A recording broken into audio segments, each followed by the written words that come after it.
52% of agricultural households in the country are estimated to be in debt.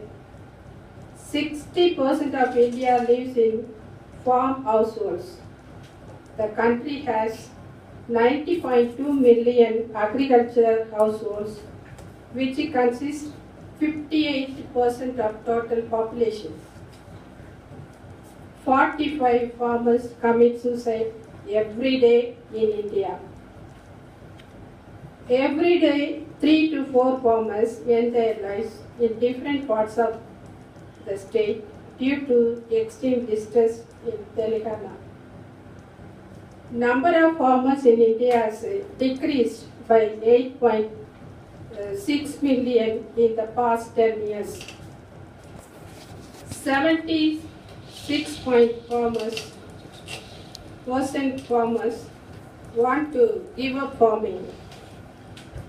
The problem is most disgraceful, degrading, and deplorable. We intend to look into the agrarian crisis seriously from global and Indian perspective. We will search for the root cause of this crisis. According to 2005 United Nations sponsored Millennium Ecosystem Assessment, agriculture as currently practiced may constitute the largest threat to biodiversity and the ecosystem function of any single human activity. Worldwide, it is also a major threat to economic and political democracy. For many centuries, agriculture held undisputed leadership among the world's industries. The Industrial Revolution of the 18th and 19th centuries was followed by new changes in agriculture and population sectors. Agriculture was turned into commodity linked to the market, yet the traditional farming remained predominant. The Green Revolution, beginning around the time of World War II, that gave rise to unprecedented agricultural productivity around the world. During this time, synthetic fertilizers, pesticides, herbicides, and fungicides were forced upon farmers. Fossil fuel-based synthetic production of nitrogen fertilizers were dumped on the soil. The sulfate of ammonium nitrates used for explosives in World War II were redeployed towards synthetic fertilizers and sprayed on American farms and was extended world over. The massive use of nitrogen fertilizers polluted groundwater, acidified soil, and threatened biodiversity. These fertilizers were used in excess as crops only absorb about 1/2 of the nitrogen in fertilizers that are applied to fields, leaving tombs to run off into waterways and wreak havoc on marine ecosystems. Chemical pesticides also pollute soil, water, and are associated with cancer, endocrine disruption in farm workers. Some contribute to global warming, namely ammonium nitrate, degrades to nitrous oxide, which is a potent greenhouse gas. The soil becomes increasingly poisoned from farm chemicals and salt from irrigation. Adapting to chemical-based agriculture in the last 6 decades, the state of Indian agriculture is confronted with serious challenges in its both sectors of irrigated farming and dry land cultivation. Petrochemical-based farming technology requires the uses water much more in its production process than the traditional methods.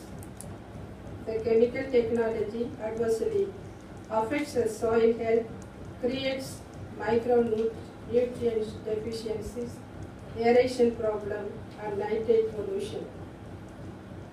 The chemical inputs destroy many birds and animal species, harm the growth and spread of trees, thus degrades the entire environmental process.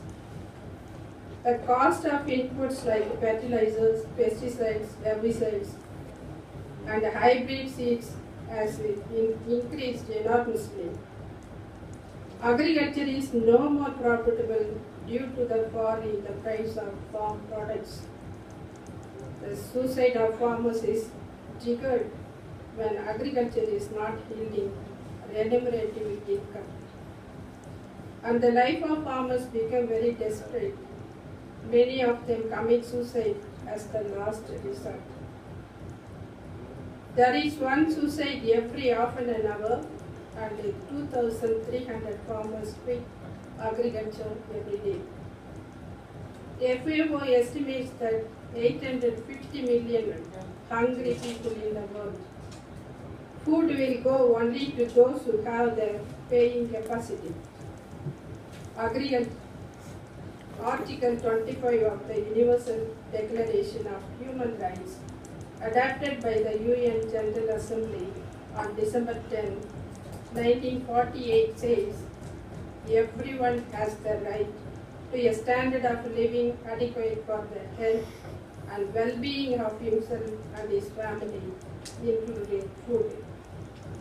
But the prevalent mass poverty, hunger, malnutrition, etc., and stressful agrarian crisis leads us to seek the ultimate root cause of the worsening crisis. 5 minutes more. 5 minutes more. Shall I stop? No, 5 minutes more. Please don't stop.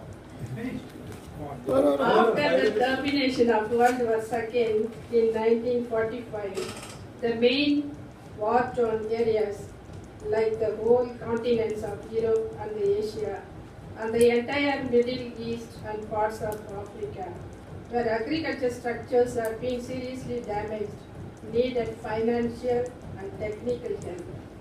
However, the UN has set up a group of specialized agencies like ILO, WHO, UNESCO, FAO, etc. FAO was created to guide and help world agriculture in its varying dimensions. But the history of past 60 years shows that it has miserably failed to fulfill its role as a guide and a helper in varying world agriculture problems. FAO revealed its pro-corporate bias on various agricultural issues.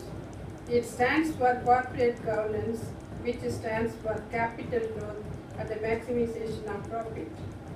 All other themes of its program like sustainable food and agriculture systems, knowledge exchange, policy and advocacy, decentralization, UN cooperation, and program delivery are guided by its corporate vision. The Indian agriculture crisis resides in India's existing corporate system, which in its development agenda give first priority to IT, manufacturing sector, service sector, creating infrastructure, and relegating agriculture to the third place. Now it is desperately trying to transform the diffused agriculture system into corporate enterprises through various disruptive moves. The world's top 200 corporations have sales greater than the size of the combined economics of all countries. 1,318 transnational corporations form the core of global economy. The interest of the corporate is represented by the governments in trade negotiations and in global financial institutions. Rulers of both the developed and the developing countries serve the corporate development model. The 2002 UN Human Development Report expresses that the world's richest 1% receive as much in terms of income as the poorest 75%. 80% of the world's material and financial resources are controlled by 15% of the people in developed countries. A. Madison, the world economic historian, stated that the gap between the richest and the poorest countries in 1820 was about 3 to 1. It widened to 74 to 1 in 1997. Controlling all sectors of the society, including agriculture, the globalized corporate system has embarked on hunting for natural and human resources for maximization of profit.